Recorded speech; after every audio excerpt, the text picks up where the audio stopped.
ராகுல் காந்தியினுடைய மாபெரும் நீண்ட போராட்டத்திற்கு பிறகு மாபெரும் வெற்றியை அவர் ருசித்திருக்கிறார். தேர்தல் ஆணையம் அவரிடம் சரணடைந்திருக்கிறது. அவர் சொல்வதை கேட்க தயாராகி இருக்கிறது தேர்தல் ஆணையம். என்ன அப்படின்னு நீங்கள் கேட்கலாம். சில வாரங்களுக்கு முன்பு 5 மிக முக்கியமான கேள்விகளை தேர்தல் ஆணையத்தை பார்த்து ராகுல் காந்தி கேட்டிருந்தார்.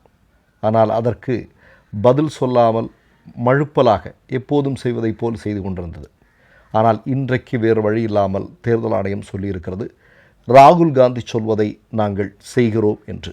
அது என்னவென்னா, ஒரு இடத்துல தேர்தல் நடக்குது அப்படின்னு, ஒரு மாநிலத்தில் தேர்தல் நடக்க இருக்குதுன்னு வைங்க, அந்த தேர்தல் நடக்கக்கூடிய மாநிலத்தில் இருக்கக்கூடிய அனைத்து பூத்துகள்லையுமே காலையில் ஓட்டிங் ஆரம்பிக்கிறதுலேருந்து முடித்து இவிஎம்ஐ சீல் பண்ணுற வரைக்குமான அனைத்து காட்சிகளையுமே சிசிடிவியில் பதிவு செய்ய போகிறோம்.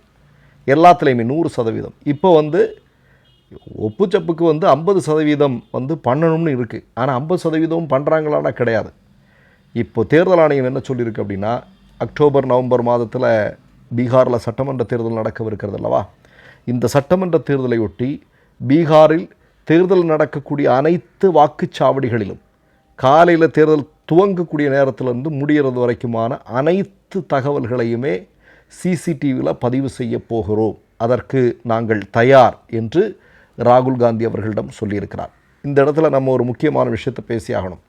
ராகுல் காந்தி அவர்கள் மகாராஷ்டிரா சட்டமன்ற தேர்தலில் கடைசி நேரத்தில், அதாவது 5 மணிக்கு மேலே பல லட்சம், ஏறத்தாழ ஒரு 60 லட்சத்திற்கும் அதிகமான வாக்குகள் திடீரென்று இவிஎம்முக்குள்ளே விழுந்திருக்கு. இது எப்படின்னு யாருக்குமே தெரியல. இந்த 5 மணிக்கு மேலே இருக்கக்கூடிய அந்த சிசிடிவி ஃபுட்டேஜ் எல்லாம் எங்களுக்கு கொடுங்க அப்படின்னு ராகுல் காந்தி கேட்குறாரு. ஆனால் தேர்தல் ஆணையம் என்ன சொன்னாங்க? முதல்ல முடியாதுன்னு சொன்னாங்க. நாடு தழுவிய போராட்டத்தை காங்கிரஸ் முன்னெடுக்கும் என்று சொன்னார்கள். பிறகு என்ன சொன்னாங்க? ராகுல் காந்தி கேட்டதற்காக நாங்கள் கொடுக்க தயாராக இருக்கிறோம் என்று சொல்கிறார்கள். இது ஒரு பக்கம். இன்றைக்கி என்ன நடந்திருக்கு அப்படின்னா, எல்லா பூத்துகளிலும் A to Z முழுமையாக பதிவு செய்யப்படும் சிசிடிவி கேமராவினால் அப்படின்னு சொல்லியிருக்கிறாங்க. இப்போ இதை கேட்கும்போது நிச்சயமாக சங்க பரிவாரங்களுக்கு பெரிய சிக்கல் தான். ஏன்னா ஆல்ரெடி நீங்கள் பீகார்லேருந்து வந்து கொண்டிருக்கக்கூடிய தகவல் என்பது மோடியும் பாஜகவும் மண்ணை கவ்வார்கள் அப்படின்னு சொல்லப்படுகிறது. பீகாரில் ஒரு பெரிய தோல்வி அங்கே பாஜகவிற்கு காத்து கொண்டிருக்கிறது என்று சொல்கிறார்கள்.